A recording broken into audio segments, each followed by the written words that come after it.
Le fils du pilote Michael Schumacher a évité le pire. Il se sort indemne d'un accident très plus de peur que de mal pour le fils de celui dont l'état de santé interroge le Grand Prix de Monaco, la course automobile la plus mythique. Ce sont des dizaines et des dizaines de stars. Elles n'y vont pas en vacances pour découvrir les merveilles de l'état, mais bien pour admirer les coureurs automobiles sillonner la ville qui s'est transformée. C'est sans doute la course automobile la plus mythique du championnat.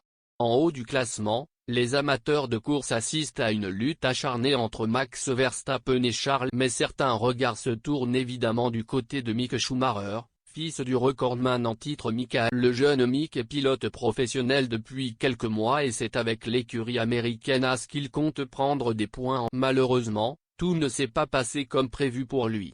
Un accident impressionnant pour le fils de Michael Schumacher. Les pilotes le savent, ils doivent être particulièrement vigilants puisque le circuit est parfois compliqué. De plus, il a plu la veille de la course. Un détail qui n'en est pas un et qui doit évidemment être. Mais alors qu'il pointait à la 17e position, Mick Schumacher a été victime d'un accident. Le jeune pilote, il a seulement 23 ans, perd le contrôle de son véhicule et s'encastre de plein fouet, et à pleine vitesse, dans les barrières. L'arrière du véhicule est arraché du fait de la puissance du choc.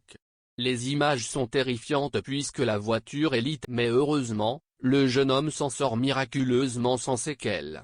Après sa sortie de piste, il a même fait une déclaration rassurante concernant son état de santé. La performance était là et il n'y avait qu'à rester en piste, mais malheureusement je n'ai pas pu le. On reconnaît les vrais champions dans ce genre de discours. Michael Schumacher, l'état de santé du. Si Michael Schumacher est évidemment connu pour avoir été 7 fois champion du monde dans sa discipline, sa vie change le dimanche 29 décembre 2013, aux alentours. Alors qu'il se trouve à Méribel, en Savoie, avec son fils Mick et 3 amis, il est victime à l'occasion d'une descente sur 20 mètres d'une zone non balisée. Il heurte un rocher émergeant au-dessus de la. Il retombe sur un rocher que sa tête heurte de plein fouet, à tel point que son casque éclate en 3. S'il est sonné mais conscient, les secouristes décident immédiatement. Il subit quelques heures plus tard une première opération dans le centre hospitalier universitaire de Grenoble. Le CHU annonce, après l'intervention, que le champion souffre d'un traumatisme crânien avec coma qui a nécessité une intervention neurochirurgicale immédiate. 1 heure plus tard, le pronostic vital de Michael Schumacher est engagé à la suite d'une hémorragie. Bien des années après l'accident,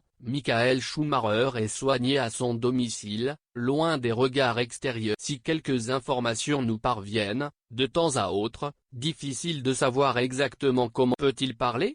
Peut-il bouger? A-t-il montré avec le temps des signes d'amélioration?